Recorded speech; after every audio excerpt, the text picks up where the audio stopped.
So we have new police services being formed. We have the potential for an Alberta pension plan, which I think it's a no-brainer.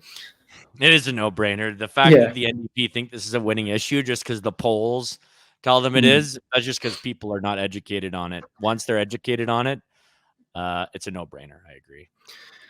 So those are two of the things I remember were some of the campaign topics during the leadership race when Danielle became premier. And another thing that was on the agenda was Alberta separation or sovereignty independence. And Todd Lowen made the point at a lot of the campaign stops that it's going to take a referendum to do that. And the Alberta Prosperity Project and other groups are doing a great job in moving the needle and educating people on that. But in order to get there, we're going to have our own pension plan. We're going to have our own police force and all these sort of things. And these things you don't necessarily need a referendum on. These are things that we can do without all the hullabaloo. And we're going to have those pieces in place before we achieve independence anyways. What is your thought on Alberta in Canada or Alberta as some sovereign independent entity? I'm sure you've thought about this subject, so I'd just be curious to hear what your thoughts are on it. Okay. Well, I personally am an Alberta first kind of person. But the problem is that Albertans don't want to leave Canada. And I'm more than anything a Democrat, and not in the crazy American political party sense, but in the sense of the will of the people is what matters. I mean, Elon Musk has a little bit of let's call it a blasphemous saying that he likes to put out: the voice of the people is the voice of God. I obviously don't believe that. But I mean, if the people decided to try to enforce things that I believed were against the will of God, I would fight those things. But by and large, on things that I don't think are moral issues, like whether Alberta should stay or go from Canada, I believe the people have to decide.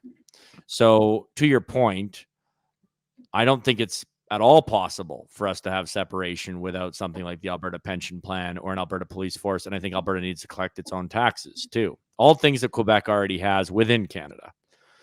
But an interesting point to be made on that is the most popular party right now in Quebec is a separatist party called the Parti Québécois.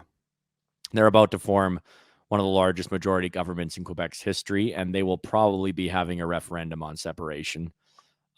That's part of their party constitution. It's something that they deeply care about, and I'm sure they'll be having it. I think that if Quebec is having a referendum on whether they want to stay in Canada, that Alberta should also have a referendum on whether or not they should stay in Canada. But frankly, I don't think it should just be Alberta. I think we should be talking to Saskatchewan, Manitoba, and BC. I think what's happening in BC is miraculous. And I think it could be something that becomes the foundation of a Western nation, another nation, a new nation. But Albertans aren't ready for that. Now, you look at the polling, separate people who agree with me on that particular point are probably about a third, maybe 30%, maybe even less. And I do believe in democracy, and I don't think we should enforce things on people that people don't want. So I think it's going to be a lot longer of a conversation than people think, but I think it could be expedited by the economic times we're going to see, because again, Pierre Poilievre is not going to be able to fix Canada. It's just not going to happen. The problems are too big and they're too severe, and the abuse that Alberta suffers is not going to be changed. I mean, I know that Pierre Poilievre is quietly putting pressure on the Alberta government not to push an Alberta pension plan, because while an Albertan pension plan would be very good for Albertans, it would not be for the terrible rest of Canada. Yeah, it'd be terrible for Canadians, right? Because as of 2026, more money is going to be taken out of the Canadian pension plan every year than is put into it. And the reason for that is that there's a lot more old people in Canada than there are young people. And that's only a problem that's getting worse. Now, people have said, well, that's why we need immigration.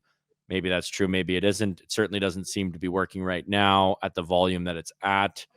I am a big fan of the multiculturalism in this country. I'm not some kind of wild-eyed, white supremacist like people claim I am. I have lots of friends from other cultures. I don't care about people's skin color. I don't care about their religion. What I care about is their values. And if someone values things like hard work, if someone values things like, working hard to make a better life for yourself, but most importantly, freedom and freedom from government and from tyranny, then those are my friends. Those are my allies. That's what I care about. I think we're going to hit a very bad period of time in which, unfortunately for Pierre Poilievre, he's going to become the leader of a country that's falling apart. It's already falling apart. And I know that politicians can't fix that. So I think we're in for a very interesting time. And I think that Albertans could very quickly realize that they don't want to be dragged down by Ontario. Quebecers have already realized it. So we'll see where it goes.